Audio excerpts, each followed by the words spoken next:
Hello, my name is Adam Lerner, Director and Chief Animator at the Museum of Contemporary Art, Denver. We prepared this short program because the exhibition Orphan Paintings is as much about a story as it is about the paintings. This is about two brothers and their friend who believed they had discovered a treasure of early 20th century Russian avant-garde art. We originally thought, well, wow, these things could be worth a fortune. And then it quickly, the flame went out and went, yeah, well. This is not a story about money, but it gets to the question of what exactly do we value when we value art? One caveat. Because the opinion of experts here could impact whether a work of art is worth tens of millions of dollars or nothing at all, we've decided not to reveal the names of those who gave opinions on the paintings without any expectation that they would become public record. Also, it is important to note that the MCA Denver remains agnostic regarding the authenticity of the work in question.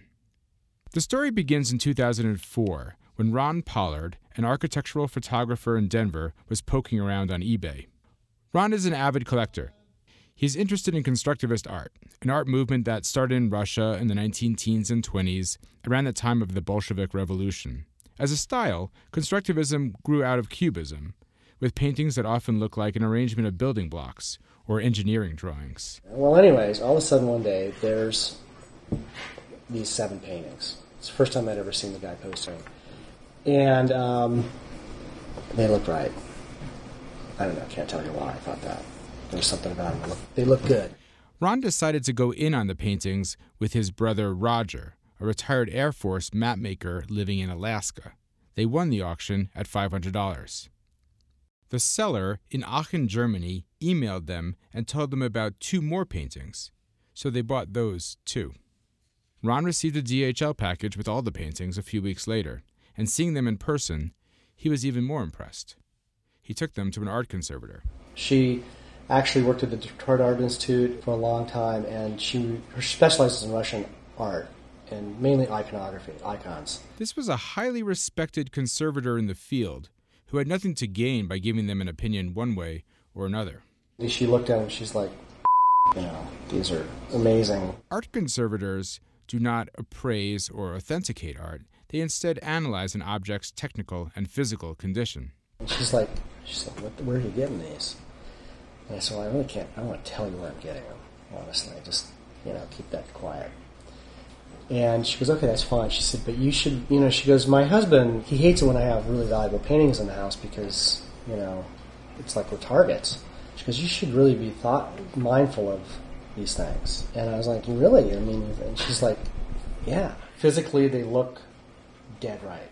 Around that time, the seller had put up for auction some more paintings, and Ron saw that a few of them had bids on them immediately. At this point, he was not going to let any of the paintings get away from him. I called Roger. I said, we should just offer him like what he's been getting on the high end for these paintings and just buy them.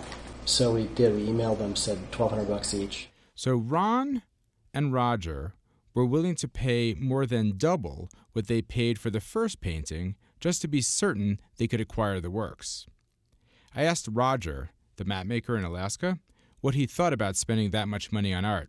Yeah, before, just to put it in context, I was really doing some thinking about whether I wanted to spend $400 on the original one we bought, $500. And here they were, buying as many paintings as they could directly from the seller.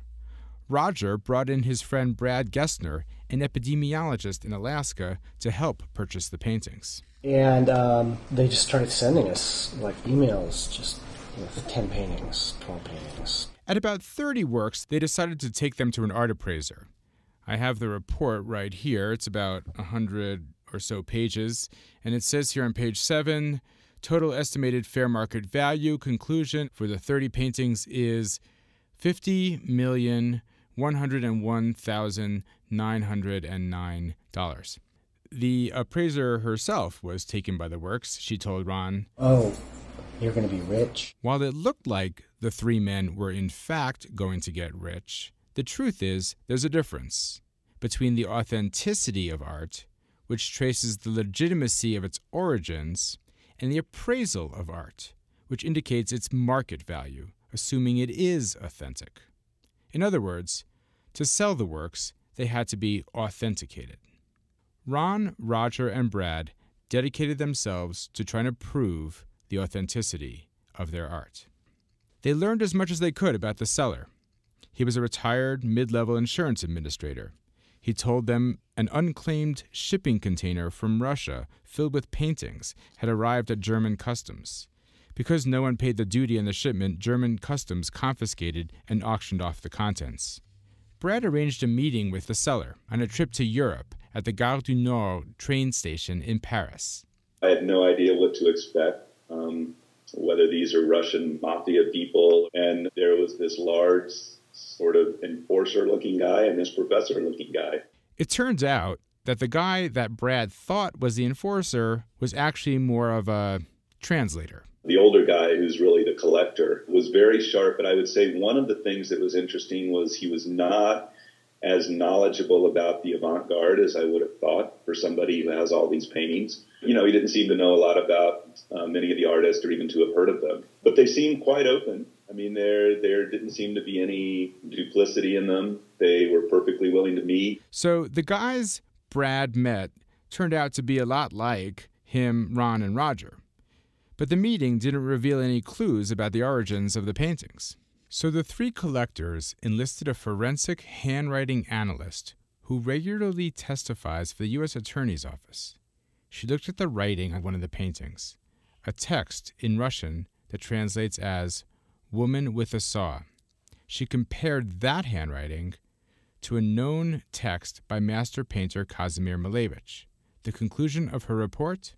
It is this examiner's opinion there is a high probability Q1 and K1 were authored by one and the same writer. That's how forensic experts talk, but as Ron translated it, she said it's a dead match. Meanwhile, Ron and Roger continued to buy the works from the seller in Aachen, Germany.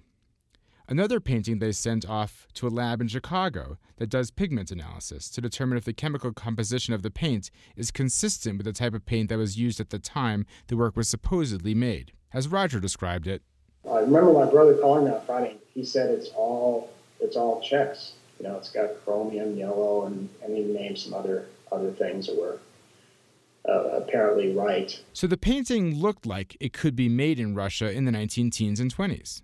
And then Monday came along, and he's like, "Oh, sorry, bad news.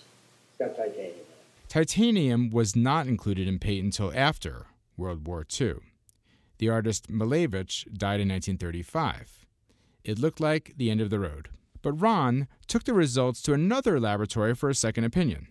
And this lab told him that the amount of titanium was in fact very small. They did a spectral analysis of the wall paint in the room that they were standing in to show them that there was significantly more titanium in ordinary wall paint. Ron's conclusion? The titanium could have come from anywhere. Ron, Roger, and Brad continued in their pursuit to have someone validate the paintings. They flew in a modern art expert from New York to look at them. They spoke to an FBI agent to determine if there was any record of this art having been stolen. They sought legal counsel. At one point, they even got photographs of this collection of paintings into the hands of the CEO of a major New York auction house. In that world, he's held as like a god. And he took the book, and he came back a couple weeks later, and he said, "Yeah, they're right." They looked real, but he still wasn't able to do business with them. To sell a painting in the high-end art market, it needs to have provenance, meaning there needs to be an unbroken record of the people who own the work, starting with the artist and ending with its current owner. In this case, they would have had to have found out who put the paintings on the shipping container to Germany.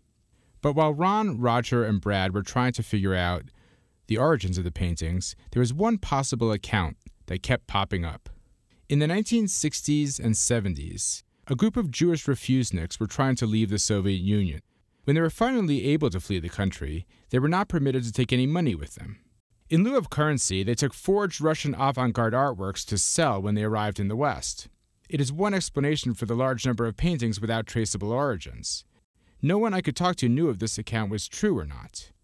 But Ron and his partners don't believe the works are forgeries.